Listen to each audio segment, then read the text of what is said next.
Et salut à toutes et à tous, c'est Ben Jaune et Bleu pour Un Monde de Catch. Alors aujourd'hui on se retrouve pour débriefer le show SmackDown du 1er mai. Alors le show a débuté par une vidéo de Paige qui était en fait absente, qui a annoncé donc que le match entre Styles et Nakamura qui aurait lieu à Backlash serait un no disqualification match, donc pour le titre de la WWE. Ensuite,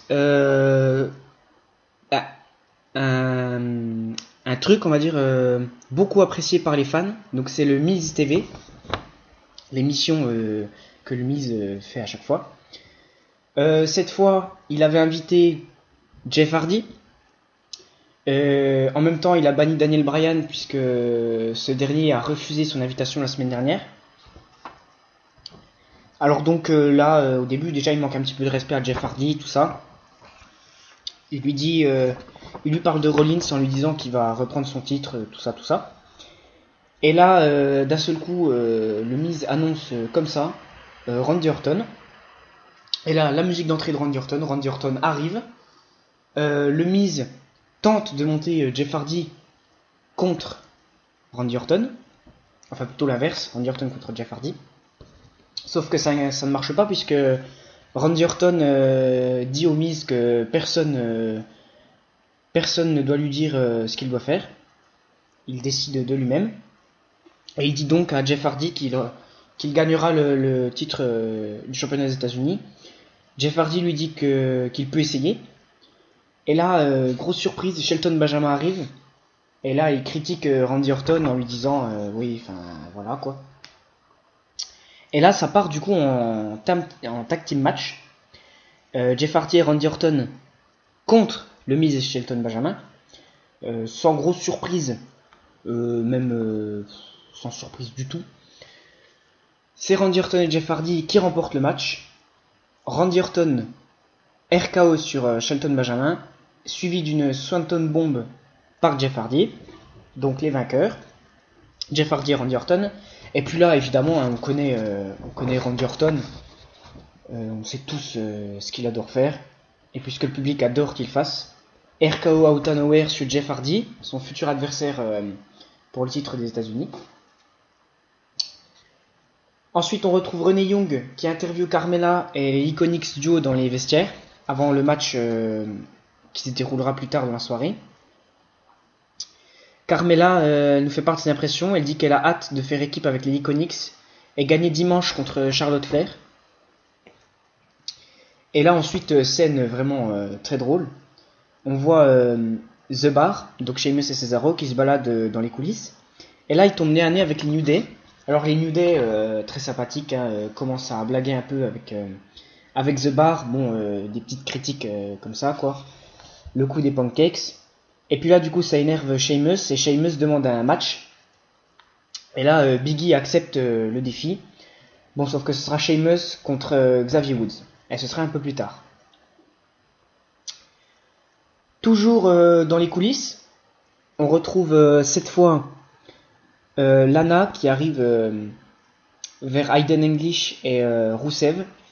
Cependant, elle s'entend pas trop avec Aiden English parce qu'elle pense que c'est lui qui empêche Rusev de progresser réellement. Donc je pense qu'il va y avoir quelque chose qui va se passer entre les deux. Ça va péter, je pense, au bout d'un moment. Et puis là, ensuite, une rivalité à l'état pur. Donc Big Cass qui est sur le ring, qui parle de Daniel Bryan. Il dit qu'il est petit et faible et qu'il n'a pas sa place au sein de la WWE. Il dit même qu'à Backlash, dimanche, ce ne sera pas un match 5 étoiles, mais un match 5 minutes. Donc là, il le casse vraiment, quoi.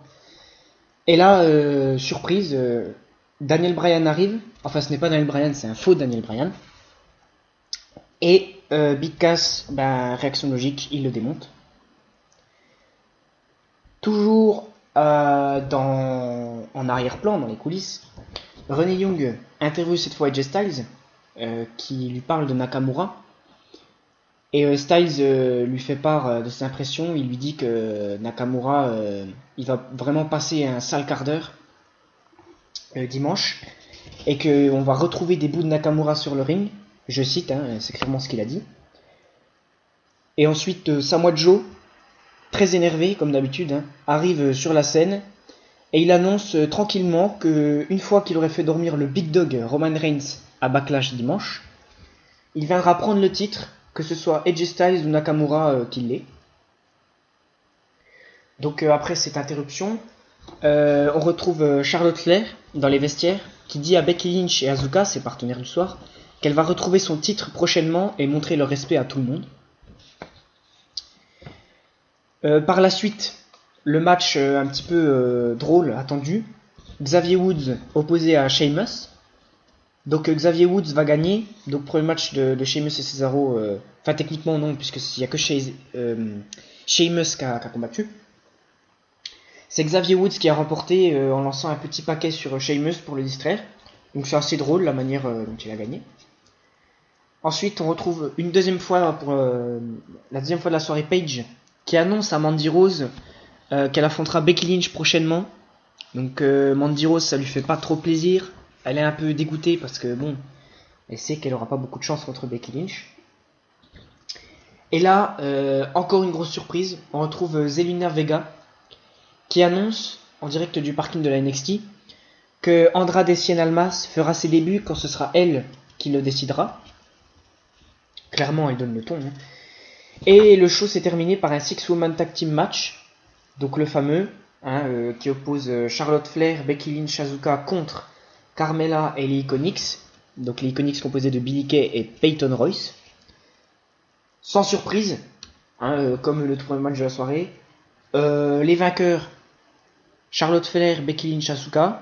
Asuka a terminé Peyton Royce d'un Dojime Chicken Wing Facelock pour la faire taper. Donc victoire méritée et puis pas surprenante quoi. Ce qui ressort de ce show de SmackDown, la rivalité du coup entre Big Cass et Daniel Bryan. Et puis voilà, c'était surtout basé sur de la provocation. Je pense que c'est pour mettre en avant Backlash dimanche. Donc on en saura un peu plus dimanche. Et voilà, c'était Ben Jaune et Bleu pour Un Monde de Catch. N'hésitez pas à vous abonner et à laisser un like. Allez, à la prochaine!